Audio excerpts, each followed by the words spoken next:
જય હિન્દ। હવે આણંદનગરમાં જે પીજી હોસ્ટેલમાં રહેતી એક માસૂમ છોકરી, માસૂમ શા માટે કહેવામાં આવે છે? માસૂમ એટલે કહેવામાં આવે છે જેને કોઈ નિર્દોષ હોય છે। નિર્દોષ શું કામે? કેમ કે એની યારે જે ઘટના બની છે ને, ન તો એનો કોઈ રિલેટિવ, ન તો એનો કોઈ જાણીતો, એક સિક્યુરિટી વાળાએ જે અજાણ્યા વ્યક્તિ કર્યો હોય ને, એવું કેસ કર્યો હોય ને, એને નિર્દોષ કહેવામાં આવે છે, માસૂમ। માસૂમ એટલા માટે કહેવામાં આવે છે। અને અત્યારે તો ઘણો બધી ટ્રેન્ડ હાલે છે કે બોયફ્રેન્ડ હારે જાય છે ને પછી રખડે છે ને પછી એવું થાય એટલે કંઈ ઝઘડો થાય છે તો પછી એના ઉપર દુષ્કર્મના કેસ કરવામાં આવે છે, તો એને માસૂમ નથી કહેવાતું।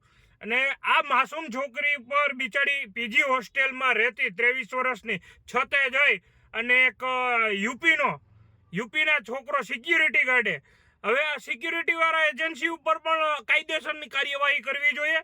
અને ઘણી પણ એવી ફ્રોડ એજન્સી હાલે છે જે પોતાના નામ કરી અને સિક્યુરિટી ક્યાંથી લઈ આવે છે, શું લઈ આવે છે, કોઈ ડોક્યુમેન્ટ હોતા નથી।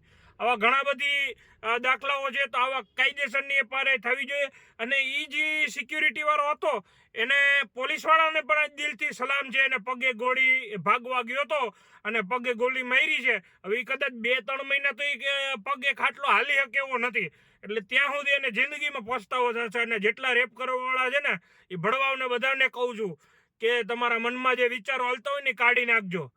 હવે ડાયરેક્ટ આ એક પગમાં લાગી પછી 2 પગમાં લાગશે અને પછી ઉપર વયા જશો, એટલે આ જે બધા થોડાક તમારો મગજ સુધારજો। એવું બધું થતું હોય ને તો મોબાઈલ જિંદાબાદ। જય હિન્દ।